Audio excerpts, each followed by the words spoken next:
And Bill Polian's a young general manager, and he asked a mentor, who would you take? And he goes, you're out of your mind. He goes, Tony Mandrich has to block one guy. Barry Sanders is going to make 11 guys miss. You take Barry Sanders. There are certain rules to this. One of the easy rules is you got to get a franchise quarterback. Then you got to protect him and get weapons. Worry about the defense second. You're not winning Super Bowls with a rookie quarterback or a second-year quarterback in most instances. Even Mahomes, usually it's late second, third year they pop. So, by the way, Chris Ballard's a great GM. Second year with the Colts. He goes all in on the offensive line. By the way, Tom Telesco gets Justin Herbert, start quarterback. What did he do this offseason? Rebuilt the offensive line. What did Brett Veach, one of the great GMs in the NFL, do this offseason? Completely rebuilt the offensive line, spent a fortune. It ain't tough. Find your quarterback, protect him, and get him weapons.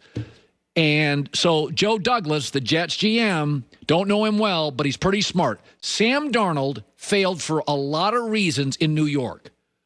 But primarily he failed because even as an athletic quarterback, he was sacked 33 times a year on average. And that's missing 10 games in 3 years due to injuries. Darnold never had a shot. He didn't have great weapons. He didn't have dependably healthy tight ends. He had no running game. But Darnold's athletic. And he got sacked, I think it was 35 times last year, 33 times a year on average. Zach Wilson, Joe Douglas took the Jets GM job last year, gets a left tackle, and yesterday moves up to get the best guard prospect in the draft. So the left side of that offensive line, they're good enough at center. Boom. So Zach Wilson may fail. Robert Saleh might not be the right coach. The division's too tough. He may fail. Corey Davis doesn't live up to his contract at wide receiver. He may fail. He's not going to fail because he's not protected. So, I'm not saying it's easy to be a GM, but it's not brain surgery. Find a great quarterback, protect him, get him weapons. That's pretty easy stuff. Then hire a good defensive coordinator, keep you in ball games so you can, you don't have to score 48 a Sunday to win. But I think if you're a Jets fan, you have to feel like at least we've got a grown-up running the organization. That's what you want. He gets it. Zach Wilson, and now protect him. It's why I think Urban's going to take a left tackle very early in today's second round. Joy Taylor with the news. No. Turn on the news. This is the Herd Line News. So I hope the Bengals take an offensive line. Well, then again, but they have a left tackle and a center they like.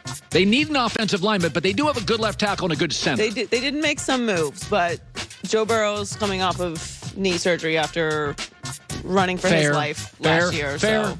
Totally. And that division's got good pass rush. It's got the AFC North. Myles Garrett. Got to be strong in the trenches. Right. Exactly. Another team I hope takes an offensive lineman is the Dolphins. But they had 2 picks in the first round yesterday. Their first choice at number 6 was Alabama wide receiver Jalen Waddle, who will reunite with his college teammate Tua. And they also selected the first edge rusher of the draft, Jalen Phillips, out of Miami with the 18th pick. You were talking about him yesterday. I just think, I got to be honest with you, what they're really doing in Miami is they're getting dynamic players. Tua's not terribly dynamic, but these are 2 dynamic players on the perimeter. One a receiver, one an edge rusher. I thought Jalen Phillips, and we said this yesterday on television, we said Jalen Phillips, I'm being told, is moving up. Everybody had him late first, and I was told, no way. He's going to go right in the middle of the first round. Well, there weren't that many edge rushers in the top of this draft. So, and that is a position, to your point, you get the quarterback, you get the trenches, someone to protect him, and then you get someone who can get at their quarterback. Yeah, that's the process. Josh Allen twice a year. You've got to make him uncomfortable.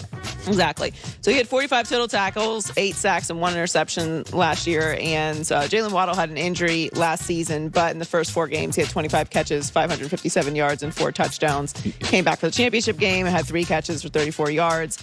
And the Dolphins still have 6 picks remaining, 2 in the second round. So the Jaguars got a familiar face for Trevor Lawrence with their second selection on night 1 of the draft. 25th pick, running back Travis Etienne from Clemson. I love this pick for them. It's the first time in NFL history a team has selected a quarterback and a running back from the same school in the first rounds of the common draft era. But Travis Etienne was a dynamic player in college, 168 carries, 914 rushing yards, 14 rushing touchdowns. Good character. Great receiving back as well. That's the key. So he was not a great receiving back the year before in college. He came back and became a better receiving back. And by the way, folks, first of all, Urban has a history. What is the thing you can give a young quarterback, a rookie quarterback, to help him? Protection and a running game. Yep. So these people that are saying, well, the Jags have a good running back. The bell cow thing doesn't work. You got to have two. This is not college. You need two 15-carry-a-game guys. It's so crucial for a young quarterback, and he already has a relationship with him. I think this makes perfect sense. He had 48 catches, 588 receiving yards, and 2 receiving touchdowns last year. He broke the all-time ACC rushing record last season and set an NCAA record for most games with a touchdown. Like, he is a productive player. Okay, so most people had 18 players in the first round as real first-round players. And then from like pick 19, 20 to late second, feel like second-round players. Both GMs I talked to had Travis Etienne 18th or 19th best player in the draft. So they got him at. So it was anybody that thinks it's a reach doesn't know what they're talking about. These are good GMs. This is a really good football player, a really good kid. And by the way, Trevor Lawrence now has an excellent wide receiver because they went and got one either last year or the year before from Colorado. Very clever wide receiver. Now they got to fix their tackles, but he's got 2 legitimate running back talents. And they already know each other as well. And the Jags have 2 picks in the second round, the first one and the 13th, I believe. And then 8 left in total. In they got to get a tackle. They got to get a tackle. So Devontae Smith was the 3rd receiver taken off the board. The Eagles drafted him 10th overall. Philly made a deal with Dallas to move up 2 spots to get the Heisman winner. He said he was shocked that the Eagles traded up for him, but he called it a blessing and is excited to get started. He obviously won the Heisman last year. There's a lot of questions about his size and, if he's going to be durable in the NFL, which is why he ended up being the 3rd receiver taken. But I'm actually not surprised that he was drafted this high. He is the Heisman winner. I understand his size, but he's incredibly productive. 117 receptions, over 1,800 yards, 23 touchdowns. The Eagles have 9 picks remaining. They're going to add him to a receiving core of Jalen Reagor, J.J. Arcega-Whiteside, Greg Ward, Miles Sanders, Boston Scott, Zach Ertz, Dallas Goedert. So this is just another weapon for Jalen Hurts. I also like that because obviously there were still quarterbacks on the board that they're sticking with Jalen Hurts. Give him an opportunity and give him a weapon. Well, we know by what the Giants drafted, the receiver, that the Giants take him. They were going to take Devontae Smith. So, and that had been in the New York papers. So, like he said, they said, listen, we don't want to face him in division. We want to have him on our team in the division. Right. So I get it. Yeah. So they traded the 10th overall pick, and the Cowboys got the 12th overall pick, which ended up being Micah Parsons, which worked out perfectly for the Cowboys, and the 3rd round pick, 84th overall. But I really like this move for Philadelphia, and I like that they're committing to Jalen Hurts. Give him a year, give him a weapon. Yes. And I do think that Devontae Smith is going to be more successful than people think. If they use him the right way, he's a very dynamic player. Oh, no, yeah. He'll work. Will he last? I think he'll work. He's too dynamic not to work. I mean, I think it's all relative, right? Like, it's every player you're drafting, you're expecting to have a 15, 16-year career.